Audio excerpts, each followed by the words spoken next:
Joining me at the Oxford Area School is Mike, the principal. G'day, Mike. Nice to see you again. Yeah, good to see you. Mike, we talked a couple of days ago about the new, I'll call it the new way of learning. Explain it to me.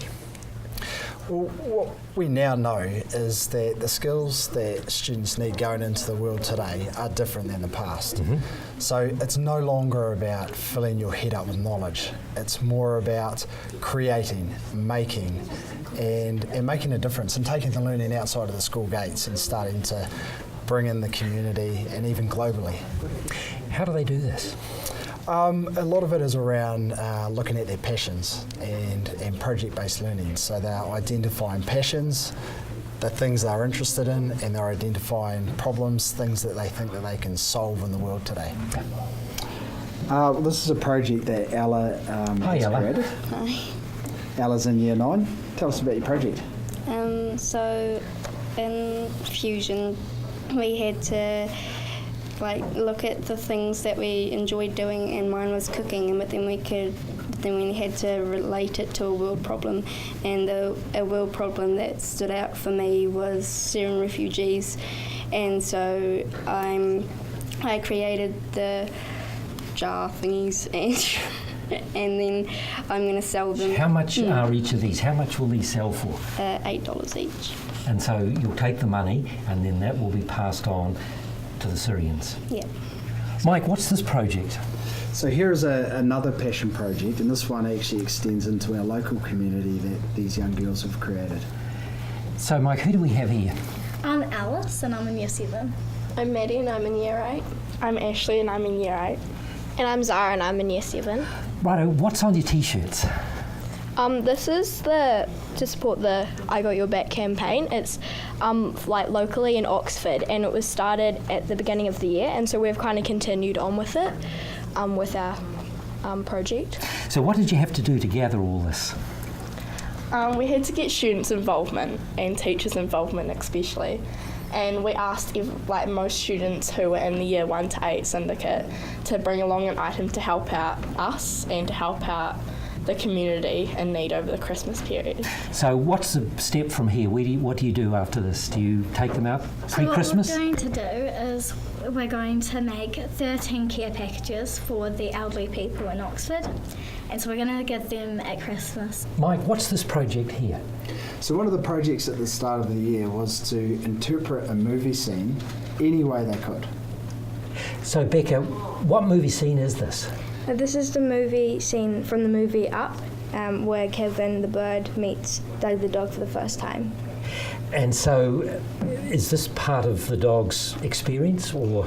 Yes, he's kind of submitting to the bird, so the bird doesn't eat him.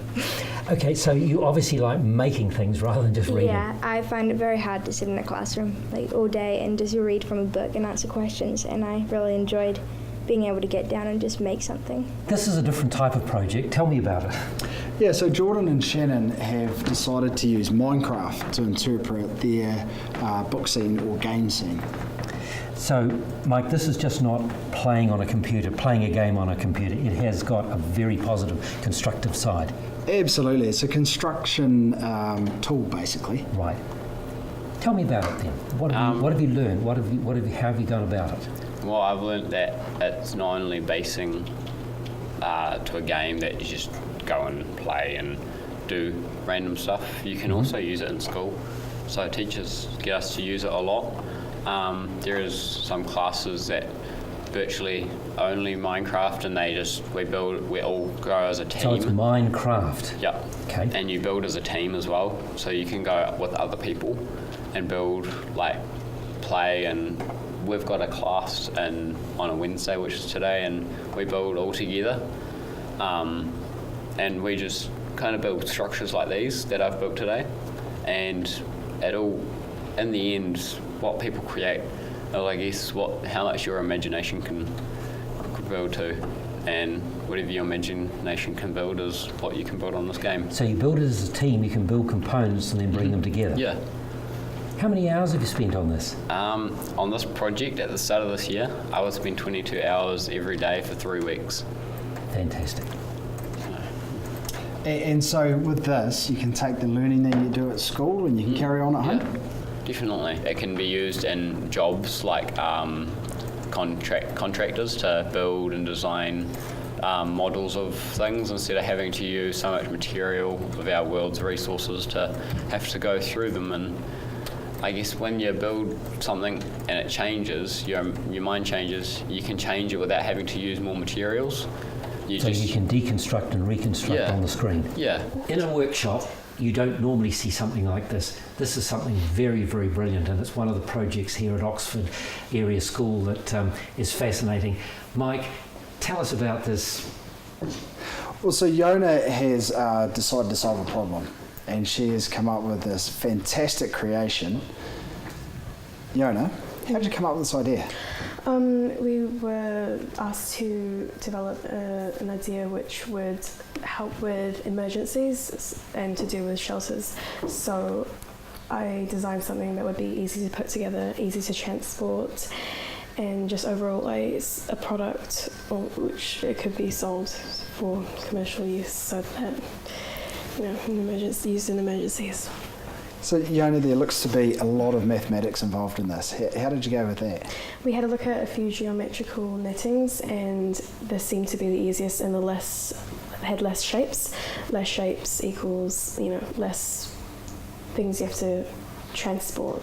So it can be flattened down and put into a pallet and transported very easily. Yeah, it's magnetic, so that's what makes it easy to put together and quick to put together in case there's a tsunami. If it was real, it wouldn't be cardboard, but it would have a material that would be able to withstand things like rubble from an earthquake, and it is sealed, completely compact, so that if a tsunami was to come, then you would have a less chance of dying. Mike, thanks for showing us around. I've thoroughly enjoyed my day. Oh, you're welcome, and I hope you enjoyed looking at the learning that's taking place at Oxford Area School. Certainly have. Wonderful. Oxford Area School in Oxford, Year 1 through Year 13, where learning is fun, challenging and progressive.